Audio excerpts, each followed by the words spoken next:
건 뭐냐면 바로 혼합물을 분리하는 건데, 혼합물은 막 뭐가 섞여 있는 거잖아. 그러니까 이게 막 뭐가 섞여 있는 이거 어떻게 분리하지? 라고 할 때 아이디어를 낼 수 있으면 됩니다. 예를 들어서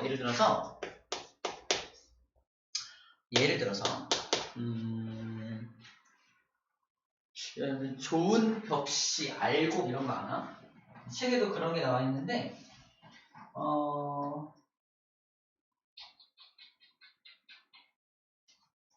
이게 낫겠다. 달걀이 있는데 옛날에 한 1년 전에 사놓은 달걀이 냉장고에 있어요. 근데 어저께 또 달걀을 사와가지고 그 원래 있던 달걀에다가 섞어버렸어. 근데 1년 전에 산 달걀은 어떻게 됐을까? 상해 있겠죠. 못 먹을 정도가 돼 있을 텐데 섞어놨으니까 겉으로는 구별이 안 돼.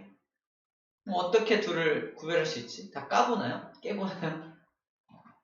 그때 이 달걀을 신선한 달걀과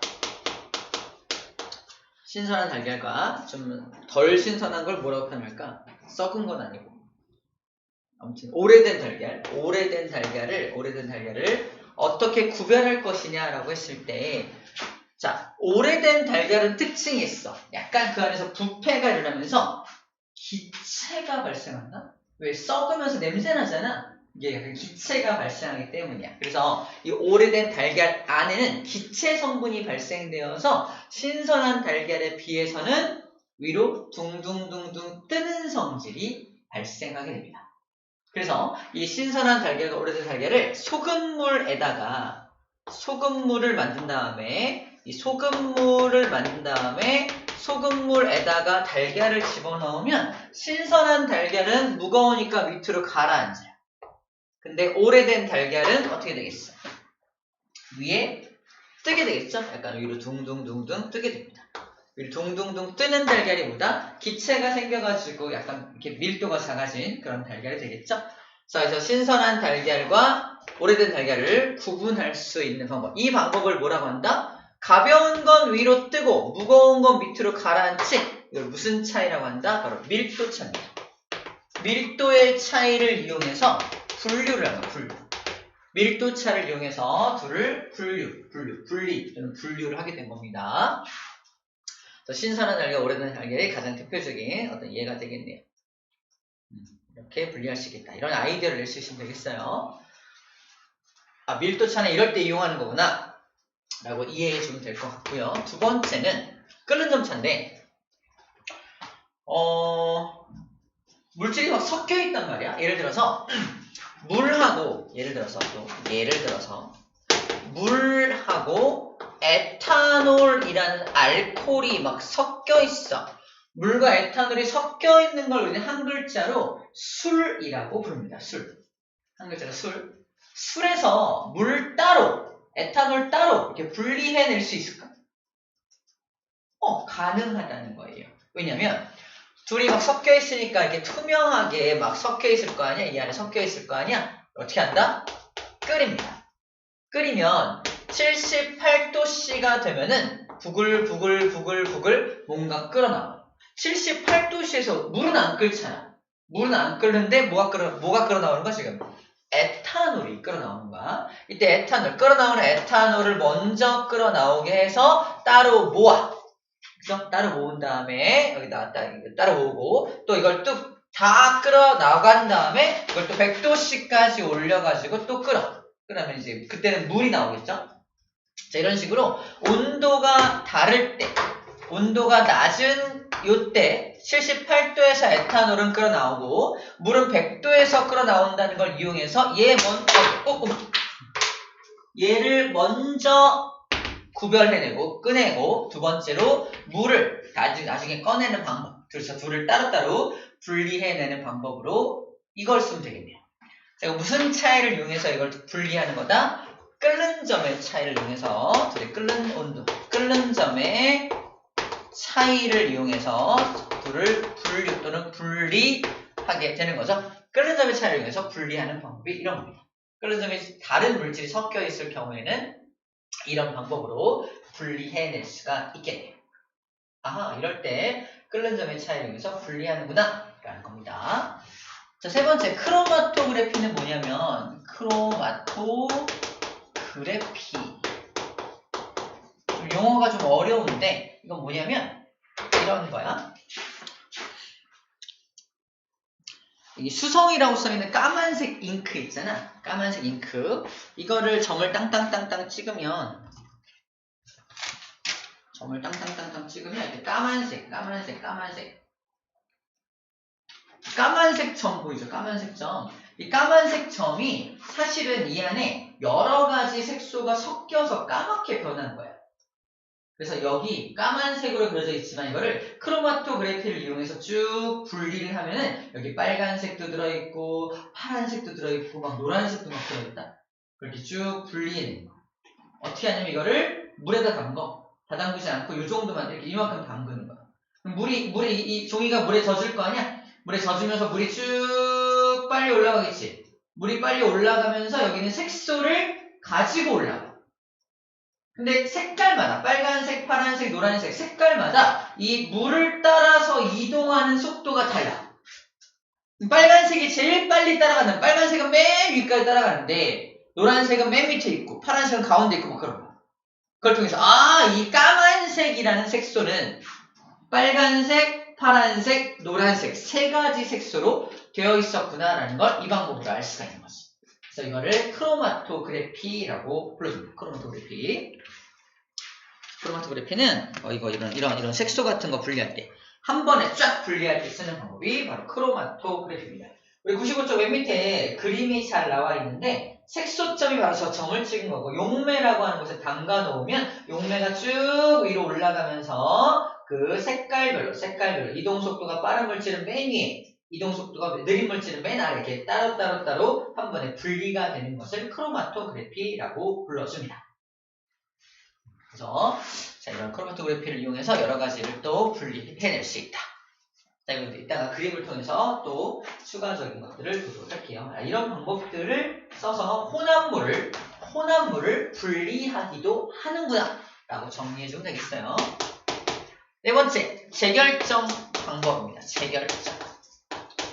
이 재결정이라는 방법은 이럴 때 써요. 염전에서 소금을 얻어요. 염전에서 내가 소금을 얻어. 염전에서 얻은 소금을 땡땡이라고 부릅니다. 혹시 알아요? 치읓, 이응, 지읒, 이응. 뭐였나? 천일제염 또는 천일염이라고 들어봤나? 천일염? 그러니까 염전에서 얻은 소금을 천일제염 또는 천일염이라고 불러요. 그걸 물어보는 거고 소금을 염전에서 얻지 않고 소금을 암석 소금이 이렇게 잔뜩 모여있는 돌덩어리를 막 캐가지고 소금을 얻는 지역도 있거든요. 아프리카 같은 지역은 저렇게 얻어요. 우리나라 같은 경우는 바다에서 얻잖아. 바다에서 얻은 소금은 영양가, 아이오딘이라는 영양가가 풍부하고요. 이 암석 속에 들어있는 소금은 아이오딘이 들어있지가 않아요. 이 아이오딘이라는 물질이 우리 몸속에서 어떤 호르몬을 만드는 데 되게 중요한 역할을 하거든요. 그래서 아프리카 사람들이 어떤 호르몬 관련 질병에 많이 걸리는 이유가 이런 소금을 먹기 때문에 그렇습니다. 아무튼 그런데 중요한 우리는 천일제염이라는 소금을 얻어요. 먹고 있습니다. 근데 우리가 염전에서 지금 막 이렇게 하얀색 소금을 얻었어. 이거 순수한 소금이 아닙니다. 왜냐면 바닷물을 모아놓은 다음에 물만 증발시켜서 얻은 거잖아. 순수한 소금은 NaCl, 염화나트륨이어야 하는데 염화나트륨만 그 안에 들어있는 걸까? 바닷물을 증발시키면? 아니야. 그 안에 또 다른 물질도 되게 많이 들어있어요. 그걸 우리는 불순물이라고 부릅니다. 불순물. 여러 가지 불순물이 함께 섞여 있는 것이 제일 처음 얻은 천일제염입니다. 그래서 저 천일제염을 딱 다 이제 거둔 다음에 이걸 또 한 번 더 물에다가 녹여요. 다시. 깨끗한 물에 녹이겠죠. 깨끗한 물에 이 천일제염을 불순물이 섞여 있는 걸 녹인 다음에 뜨거운 물에 막 녹인 다음에 천천히 온도를 낮추면 좀 아까 배웠던 거야. 엄청 뜨거운 물에 녹인 다음에 천천히 온도를 낮추면 우리 용해도의 차이 때문에 어떤 녀석은 금방 석출되고 어떤 녀석은 석출이 안 될 거 아니야? 그치? 그리고 염화나트륨은 아까 기억나? 거의 용해도가 거의 일직선에 가까웠잖아. 석출이 잘 안 돼. 계속 녹아있단 말이야. 근데 불순물은 석출이 막 되는 거야. 석출된 불순물을 다 걸러내버리면 완전 깨끗한 소금만 얻을 수도 있겠네. 그죠? 다시 말해서 천일제염이라는 하얀색 가루를 얻었어. 하지만 이 안에는 이 하얀색 가루에는 여러 가지 불순물이 섞여 있기 때문에 이걸 다시 한번 다시 한번 뜨거운 물에 녹인 다음에 천천히 식힙니다. 천천히 식히면서 다시 결정이 만들어서 이거 불순물로 걸러내버립니다. 그지? 이런 방법으로 완전 깨끗한 소금을 얻는 방법. 한번 녹였다가 다시 식혀서 다시 결정을 얻는 거잖아. 다시 결정을 얻어서 버려버리는 거기 때문에 재결정, 다시 결정을 얻는다는 표현으로 재결정 방법이라고 불러주는 겁니다. 재결정. 수학과 배웠던 용해도 차이를 이용해서 사실 분류를 해내는 것이. 자, 그 방법을 재결정법이라고 불러줍니다. 재결정법이라고 불러줘요. 그래서 우리가 이것도 그래프를 통해서 좀 알아보도록 하겠습니다. 일단 전체적으로 우리가 지금부터 혼합물을 분리하는 4가지 아이디어를 지금 소개한 거고, 자, 그림을 통해서 4가지 아이디어가 어떻게 적용되는지 하나 좀 보도록 할게요. 봅시다.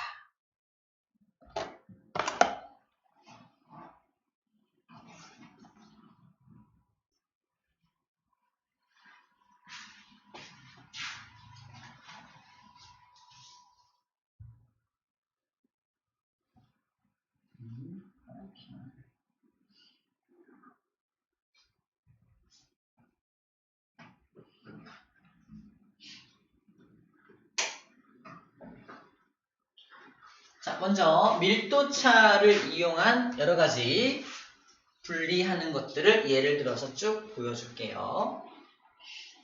책에 나와 있는 예들입니다. 자, 어디 보자. 첫 번째, 고체 혼합물이라고 되어 있는데, 이 파란색 고체와 노란색인가요? 노란색 고체가 섞여 있어. 막 섞여 있는데, 예를 들어서 뭐가 있을까?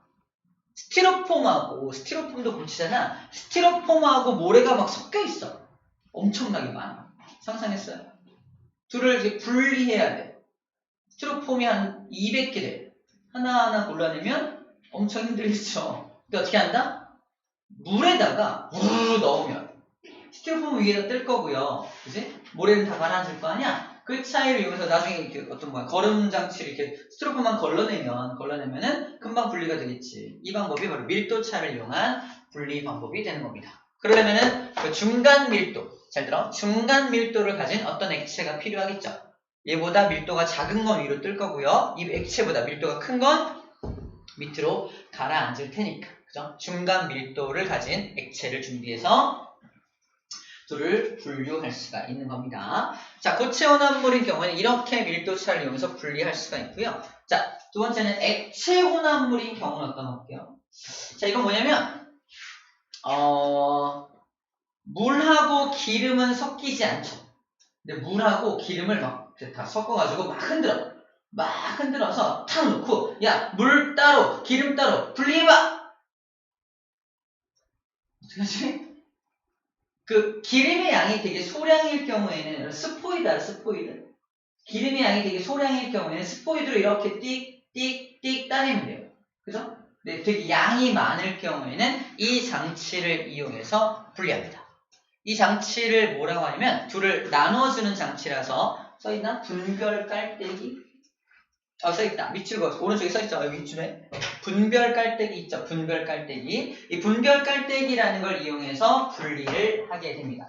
이름이 웃겨. 분별 깔때기야. 분별 깔때기를 이용해서 둘을 분리하게 되는데 밀도가 작은 건 위로 뜨게 되고요. 밀도가 큰 건 밑으로 가라앉게 되겠죠. 그때 아래에서 꼭지를 딱 열면 요 아래에 있는 것만 쭉 빠져나올 거 아니야. 그때 다 나왔다 싶으면 탁 잠그면 돼요.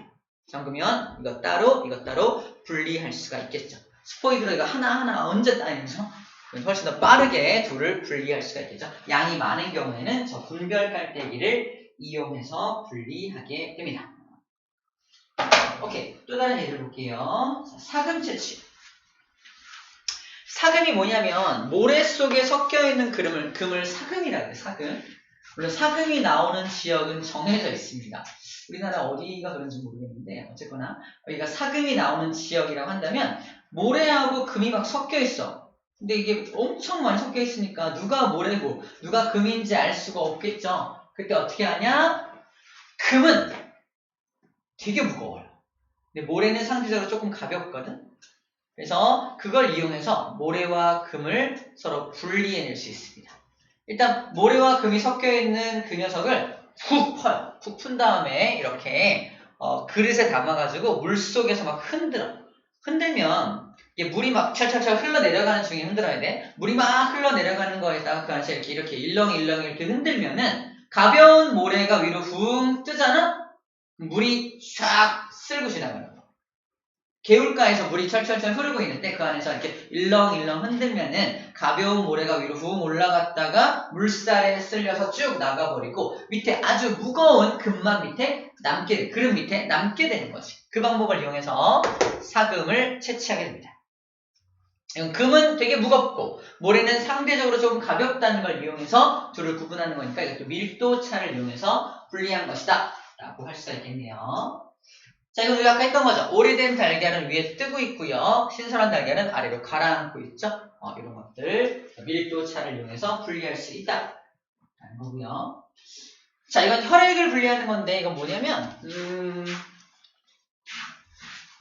자, 우리 혈액은 피라고 하잖아. 피는 딱 피를 이렇게 뽑아서 이 시험관에 집어넣으면 액체 성분과 고체 성분이 막 섞여 있어서 그냥 빨갛게 피로 보이거든요.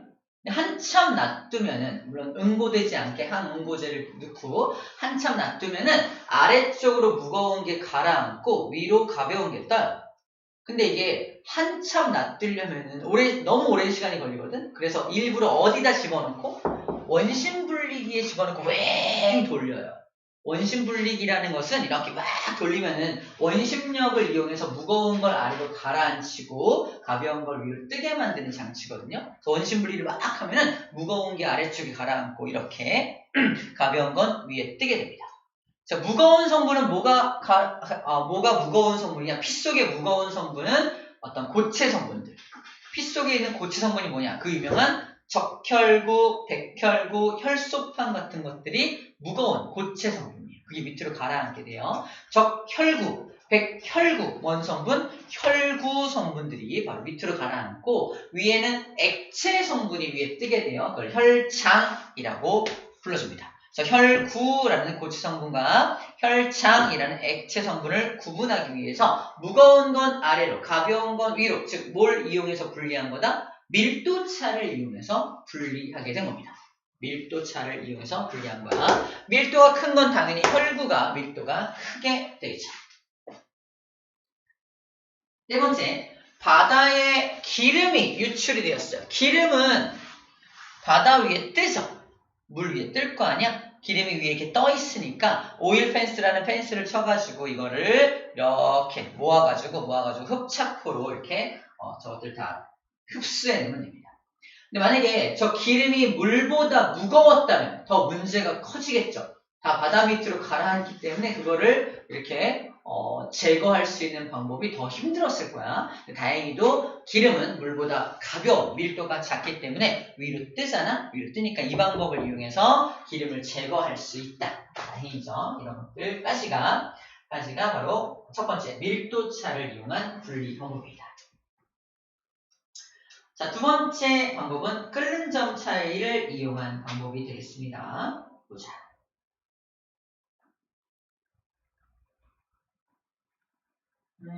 아까 쌤이 얘기한 건 술이었죠, 술에서 에탄올 따로, 물 따로 분리할 때 바로 이런 끓는 점의 차이를 이용한다고 했습니다. 자, 그래서 이게 바로 그 그림이에요. 자, 이거 물과 에탄올이 섞여 있는 걸 내가 온도를 높여서 끓이면 누가 먼저 끓어 나온다? 에탄올이 먼저 끓어 나옵니다. 근데 우리가 조금 디테일하게 78도씨가 되면 과연 에탄올만 끓어 나올까? 물론 끓어 나오는 건 에탄올만 끓어 나오겠죠. 하지만 물 분자들도 나오기는 나옵니다. 왜 나올까? 증발해서. 봐봐. 여기다 물을 쌤이 엎었어. 언젠간 사라지지 않나? 그치? 언젠가 사라지잖아. 현재 여기 온도는 20도밖에 안 돼요. 근데 어떻게 물이 사라지지? 끓지도 않을 텐데. 증발되기 때문이죠. 물은 모든 온도에서 증발이 가능합니다. 그 얘기하고 있는 거야. 야, 78도가 되면 에탄올만 끓어놔야 되는 거 아니야? 근데 뭐라고 써있어? 주로 에탄올이 분리된다라고 돼 있죠. 주로라는 말은 여기 뭐야? 이거 누구야? 물 분자들도 나오고 있죠. 바로 이거 증발돼서 나오는 물 분자들을 너네 알고 있니? 이걸 디테일하게 물어볼 수 있다는 거야. 예를 들어서 78도가 되면 에탄올만 나온다 하면 맞는 말이 틀린 말이야. 틀린 말이 된다는 겁니다. 물 분자도 섞여 있을 수가 있는 겁니다. 그래서 여러분들 약간 물론 많지는 않겠지만 섞여 있다라는 사실 정도는 예측할 수 있어야 되는 부분입니다. 아시겠죠? 그래서 이걸 여러 번 반복해서 순수한 에탄올을 얻게 돼요. 한 번에 분리가 안 돼요. 그래서 여러 번 반복해야 됩니다. 그래서 이 방법이 끓는 점의 차이를 이용해서 분리하는 방법이에요. 그래프를 좀 그려볼게요. 그래프를 그리면은 자, 현재 물과 에탄올이 섞여 있는 혼합물인데 온도를 쭉 올리면 몇 도가 되면 78도, 즉 80도 가까이 되면은 누가 끓어 나온다? 에탄올이 위주로 끓어 나오겠죠. 에탄올이 막 날아가면 뭐가 많이 남게 돼 밑에? 물이 많아지는 셈이 되는 거잖아. 그러므로 기억나? 혼합물의 경우에는 끓이면 끓일수록 끓는 점이 살살 올라가는 끓는 점 오름이라는 현상이 발생됩니다. 살짝 기울어진 그래프 나오는 거 보여요? 완벽한 순수한 물질은 아니었구나라는 걸 이 그래프가 기울어진 걸 통해서 알 수가 있습니다. 에탄올이 끓어나오는 동안 끓는 점 오름 현상이 발생되는 거야. 근데 에탄올이 다 끓어나가면 이제 순수한 물만 남게 되지. 그래서 여기 뒤에 그래프 여기는 순수한 물만 남게 되니까 완벽하게 수평한 구간이 나타나게 됩니다. 아, 물만 남았구나라는 걸 알 수 있는 어떤 힌트가 되는 부분이에요. 자, 여기 살짝 기울어졌다는 건 혼합물인 경우고 완벽하게 수평인 것은 순수한 물질만 남았다는 뜻입니다. 그래서 여기는 에탄올이 분리되는 구간, 여기는 물을 분리하는 구간이 되겠죠. 그래프 형태를 통해서 어디서 무슨 일이 벌어지는지를 좀 예측할 수 있으면 되는 부분이 되겠네요. 자, 그러면 이런 끓는 점의 차이를 위해서 우리 제일 많이 사용하는 건 뭐냐면 바로 이겁니다. 바로 증류탑이에요. 증류탑. 쌤이 타는 차는 경유를 사용하는 차, 경유. 그리고 아빠들이 타는 차는 이제 이런 휘발유차가 있죠. 휘발유차가 있고 경유차가 있습니다. 휘발유차는 이제 엔진이 좀 다른데 디젤 엔진이 있고 이거 디젤 엔진이라고 하고요. 이거는 디젤 엔진이 아닌 일반 엔진이라고 합니다. 그 쓰는 어떤 그런 기름이 달라. 기름 얘가 좀 더 비싼 거 알아요? 지금 한 200원 리터당 200원 정도 비싼 게 휘발유인데 자 휘발유라는 녀석은 이름이 휘발이잖아. 휘발이 여기 아니고 휘발이 뭐냐면 휘발성분 즉 잘 날아간다는 뜻이에요. 그러니까 여기다 이렇게 휘발유를 딱 엎으면은 금방 날아가 버립니다. 증발이 굉장히 잘 돼. 그래서 이름이 휘발유야. 하지만 경유 같은 경우는 휘발이 쟤보다는 좀 안 돼. 냄새가 나긴 하지만 휘발유보다는 좀 덜 증발이 일어납니다. 그래서 차이점이 있어요. 이런 기름을 그러면 어떻게 얻는 거냐? 주유소에서 파는 기름 어디서 사온 겁니까? 저기 중동 지방, 사우디아라비아 이런 데서 사온 거야. 근데 그들이 팔 때 이거를 경유 따로 휘발유 따로 팔지 않고 다 섞여 있는 상태로 팔아요. 이 다 섞여 있는 걸 우리는 뭐라고 부르냐면 원유라고 부른다. 원유. 원유를 사왔다. 원유. 원유가 뭐냐면 모든 기름 유자야. 근원이 되는 기름. 원유라고 합니다. 시커먼 원유를 드럼통에다 담아가지고 이걸 팔아요. 그거를 수입해 오는 거야. 그 안에는 여러 가지 이런 물질이 다 섞여 있을 거 아니야? 이거를 증류탑에다가 원유를 집어넣고 살살살 끓여. 살살살 끓이면 제일 먼저 끓어나오는 게 석유가스입니다. 석유가스를 liquefied 된 페트롤 가스, 그래서 그 유명한 LPG 가스가 석유가스, LPG 차도 있지, LPG 차. 가스로 가는 차. 저기 연료가 연료. 석유가스 연료입니다. 근데 끓는 점이 몇 도야? 끓는 점이 영하 42도예요. 그러니까 넣자마자 그냥 끓기 시작하는 게, 올라오기 시작하는 게 석유가스의 특징이 되겠죠. 그래서 제일 먼저 끓어나오고, 그 다음에 휘발유가 30도에서 120도 사이에서 휘발유가 끓어나오고, 온도를 더 높이면 등유라고 해서 150에서 280도에서 등유가 끓어나오고, 쌤이 타는 차에 해당하는 경유는 230에서 350도까지 온도를 올려줘야 끓어나오게 됩니다. 그 다음에 중유는 이게 무거울 중자인데 굉장히 무거운 기름이라서 잘 끓어나오지 않아. 300도 이상으로 올려줘야지만 쭉 끓어나올 수 있는 어떤 기름인데, 이거는 대형 선박, 엄청 큰 선박에 이용되는 기름이에요. 등유는 등이 뭐야지? 불을 밝히는 기름. 불을 밝히는 기름을 등유라고 불러줍니다. 자, 이런 기름들을 다 뽑아내고 나면은 찌꺼기가 남게 돼. 찌꺼기. 그 찌꺼기를 우리는 어디다 깔게 된다? 도로에다 깔아요. 찌꺼기를. 까만색 찌꺼기를 도로에 깐 게 그 유명한 아스팔트입니다. 아스팔트를 도로에 까는 거예요. 도로 포장재 연료로 이용이 됩니다. 자, 휘발유는 특징적으로 또 휘발유는 자동차에만 들어가는 게 아니라 이 휘발유 성분을 약간 변형시켜서 이거 가지고 플라스틱도 만들고, 이거 가지고 어떤 약품도 만들고, 이거 가지고 어떤 장난감 같은 것도 만들고요. 이거 가지고 어떤 식품을 만들기도 합니다. 여러 가지로 만드는 게 이거예요. 자, 그런 재료를 나프타 같은 내용인데, 화학약품의 원료가 된다는 말이 여러 가지 다른 물질들을 만들어낼 수 있는 재료가 되는 게 바로 휘발유 성분이에요. 자, 자동차 연료로만 이용되는 게 아니라 우리 주변에서 이용되는 뭐 이런 플라스틱, 이거 다 원유에서 얻은 물질로 만든 거야. 이런 플라스틱 전부 다. 이것도 플라스틱이죠. 전부 다 그렇고요. 이런 섬유들 다 플라스틱, 이런 섬유들도 다 저 원유로부터 얻어낸 것들입니다. 그래서 원유에서 우리가 뽑아낼 수 있는 재료가 엄청나게 많다는 것 정도 기억해주면 될 것 같네요.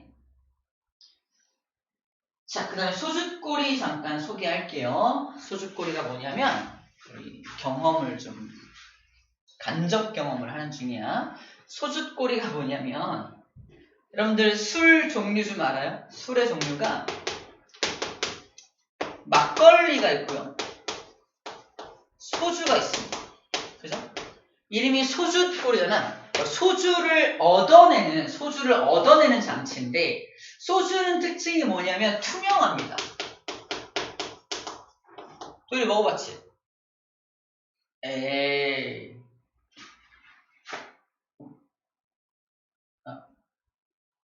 알았어요. 쌤도 안 먹어봤어요. 에이, 뻥이에요. 아무튼 투명하고요. 막걸리는 어때요? 약간 불투명하죠? 본 적은 있죠? 약간 뿌옇잖아. 뿌옇다. 막걸리는 뿌옇고요. 소주는 투명한 이유가 뭐냐면, 이 막걸리는 뿌옇기 때문에 여기서 뭐라고 부르냐? 뿌옇다. 탁하다. 탁한 술. 이게 탁한 술이 뭐냐면 막걸리 같은 걸 의미하는 거야. 그래서 여러 가지 곡물이 섞여 있는 거라서 탁해지는데, 여기서 그 탁한 이 막걸리도 먹으면 취하거든요. 왜? 그 안에 에탄올이라는 알코올이 들어있기 때문에 취합니다. 그래서 우리는 막걸리한테서 막걸리를 끓여가지고 순수한 에탄올만 얻고 싶은 거야. 그때 이 소주골을 이용합니다. 자, 곡물을 발효시켜 얻은 탁한 술, 막걸리를 생각하면 돼. 막걸리를 끓이면 이 밑에 찌꺼기 같은 하얀색 성분은 끌어나가지 못하고 에탄올 성분만 끌어나가는 거야. 알코올 성분만 끌어나가서 막 끌어나가다가 이게 찬물이 담겨있는, 찬물이 담겨있는 바닥에 땅땅땅땅땅 닿으면은 기체 상태로 올라가던 에탄올이 차가운 바닥에 닿으니까 아 차가 하면서 응결될 거 아니야? 물방울로 변한, 물방울이 아니라 액체방울로 변한 게 쪼르르르 모여가지고 여기에 모이고 있는 거예요. 여기 모인 녀석은 뭐가 되는 거야? 아주 순수한 에탄올만 모이게 되겠죠. 투명하겠네요. 투명한 소주를 모으고 있는 모습입니다. 소주를 만든 방법이야. 그래서 막걸리로부터 소주를 만들 수 있다 없다? 가능하다라는 말을 하고 있는 겁니다.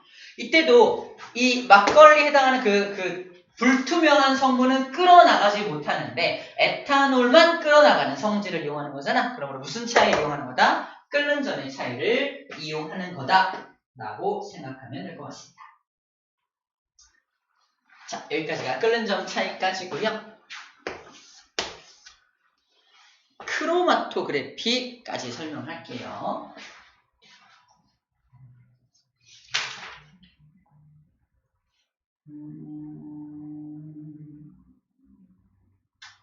재결정까지 할 수도 있겠다. 보자. 크로마토그래피는 아까 설명했듯이 이렇게 색소점, 까만색 색소점을 찍어놓고 용매가 잠기면 안 돼. 용매 여기까지야. 용매가 전개되어 나감에 따라서 이 안을 색소점을 구성하고 있는 파란색, 초록색인가요? 세 가지 성분이 이게 이렇게 용매가 전개되어 가는 거에 따라서 굉장히 빠르게 따라 이동한 건 맨 위에 오게 되고 이동 속도가 느려서 많이 잘 못 따라가는 녀석은 아래쪽에 배치가 됩니다. 그래서 쭉 따라가서 빨리 따라간 놈은 여기, 늦게 따라간 놈은 여기에서 땅땅땅 세 개로 분리되고 있는 모습이야. 이렇게 이 색소점 하나의 색소인 줄 알았는데 알고 보니까 세 종류의 색소가 섞여 있었다라는 걸 알게 되는 거죠. 자, 이 방법을 이용해서 저 혼합물을 분리하는 방법을 바로 크로마토그래피라고 불러줍니다. 이거 어디다 쓰냐면 이럴 때 써요. 쌤이 달리기 시합을 나가요. 쌤 옆에 누가 있냐면 그 유명한 우사인 볼트가 있어요. 쌤 어떻게 해요? 내가 오늘 이겨줄게. 달립니다. 어떻게 했을까? 우승했어요. 우사인 볼트 이겼다고. 그럼 쌤은 어디로 불려가는 줄 알아요? 들어갔을 거예요. 도핑 테스트에 불려갑니다. 도핑 테스트. 피를 뽑아요. 피를 뽑아서 이 사람이 약물을 복용했는지 안 했는지를 확인하게 됩니다. 결과는 약물 복용했어. 그랬으니까 이겼지, 그치? 근육 강화제, 이런 약물들이 있거든? 약물들 복용해서 막 근육이 엄청 활발하니까 이기는 거야. 그래서 이런 금지된 약물을 사용했는지 안 했는지를 확인할 때 샘피를 갖다가, 예를 들어 샘피를 갖다가 여기다 찍어놓고 이렇게 크로마토그래피를 시켜보는 거야. 우사인 볼트는 이게 안 나와. 여기까지만 나와. 근데 쌤은 여기 이게 막 나와. 이거 금지된 약물인데, 그래서 딱 걸리는 거지, 그지? 이런 식으로 도핑 테스트 할 때 이용되는 게 이런 크로마토그래피라는 겁니다.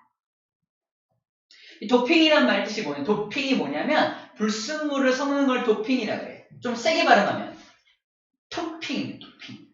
피자 먹을 때 뭐예요? 섞잖아. 토핑하잖아. 토핑하는 게 불순물이야 좀 보긴 그렇지만 여러 가지 물질을 섞을 때 토핑 또는 도핑한다 라고 표현을 합니다. 자, 그래서 도핑 테스트 같은 거에 이용한다. 체크해볼까요? 여기 나와있죠? 운동선수들의 도핑 테스트 할 때 이용한다.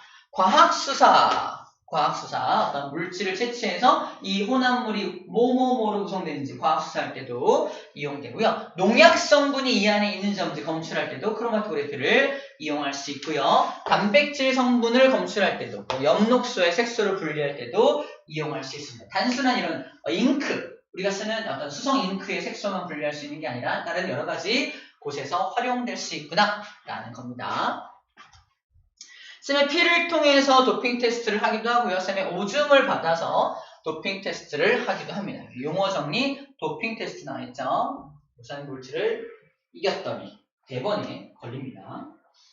그럴 수가 없죠. 다리가 길긴 하지만 그 정도는 아니잖아, 그치? 자, 그다음 봐봐. 여기 A, B, C, D, E라고 하는 색소점을 땅땅땅땅땅 찍어놓고 크로마토그래피를 각각 다 한 거야. 근데 A라는 녀석은 쭉 크로마토그래피 했더니 여기에 점이 하나만 딱 찍혀. 뭔 소리야? 얘는 한 가지 물질로만 되어 있었던 거야. 그러니까 여기서만 딱 얘가 쭉 전개되어서 여기만 딱 나타나는 거지. 그럼 A라는 물질은 뭐다? 아, 이 자식 혼합물이 아니네. 순수한 물질이었네 라는 걸 알 수 있는 겁니다. B 같은 경우는 여기 가는 거로 봐서 세 가지 물질이 섞여 있었던 녀석이네 라는 것도 이 실험 결과를 통해 알 수 있어요. 시험 문제입니다. A, B, C, D, E 중에서 순수한 물질은 누구냐? A, C, D. 맞죠? 보여요? A, C, D가 순수한 물질, 다른 말로 순물질이다 라는 걸 알 수 있고요. 혼합물은 누구냐? B, E. 그죠? 혼합물인 거 알 수가 있죠. B가 혼합물입니다. 그러면 B에는 어떤 혼합물이 들어있습니까? 라고 물어본다면 얘는 누구지? A네. 얘는 누구지? C네. 얘는 누구지? D죠? 그래서 B 안에는 A, C, D가 다 들어있는 겁니다. 그러면 이 안에는 E는 누가? E는 A 들어있고 C 들어있죠. E에는 AC라고 하는 AC라는 혼합물이 AC라는 순물질들이 두 가지가 들어있다는 것도 이 방법을 통해서 알 수 있다는 겁니다. 그죠? 그래서 아까 쌤 같은 경우 도핑 테스트를 통해서 여기에 이상한 물질이 나타나면 이거 금지된 약물이 있네? 라는 것도 알 수가 있는 거지. 그지? 자, 이런 식으로 이 그래프를 보는 방법도 간단하게 할 수 있습니다. 그런 방법을 할 수 있어요.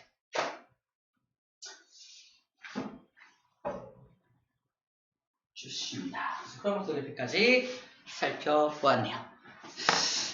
시간이 많이 걸리네요. 자, 재결정은 뭐 어렵진 않지만 그래프를 좀 봐야 될 게 있어서 오늘 다 못할 것 같고 개념적인 퀴즈만 1번, 2번, 3번, 4번도 하자. 개념적인 퀴즈를 먼저 풀어볼게요. 1, 2, 3, 4번 해보자.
맞춰볼까요? 1번 서로 섞이지 않는 액체 혼합물을 분별 깔때기로 분리할 때는 밀도가 액체가 위로 간대요. 밀도가 작은 게 위로 가죠. 작은이고 밀도가 큰 액체는 아래로 가죠. 작은, 큰. 2번 액체 상태 혼합물을 가열하여 끌어나오는 기체를 냉각시켜서 순수한 액체 물질을 얻는 방법. 이거를 이제 끓이는 방법, 증류라고 해요. 증류라고 해요. 증류시킨다. 증류수가 여기서 나온 말이에요. 증류수. 3번 크로마토그래피는 각 성분 물질이 용매를 따라 이동하는 무슨 차이? 속도의 차이죠. 속도가 다른 것을 이용합니다. 속도가 빠른 건 맨 위에, 속도가 느린 건 아래쪽에 있겠죠. 4번 물질의 온도에 따른 용해도의 차이를 이용하여 순수한 고체 물질을 다시 얻는 방법을 아까 재결정 방법이라고 했습니다. 문제를 미리 풀어와도 좋은데 혹시 재결정 쪽에 대한 문제가 좀 안 풀린다면 거기는 빼고 숙제를 안 해도 괜찮습니다. 다음 시간에 마무리하고 할게요. 자, 고생 많으셨습니다. 오늘 여기까지 할게요. 수고했어요.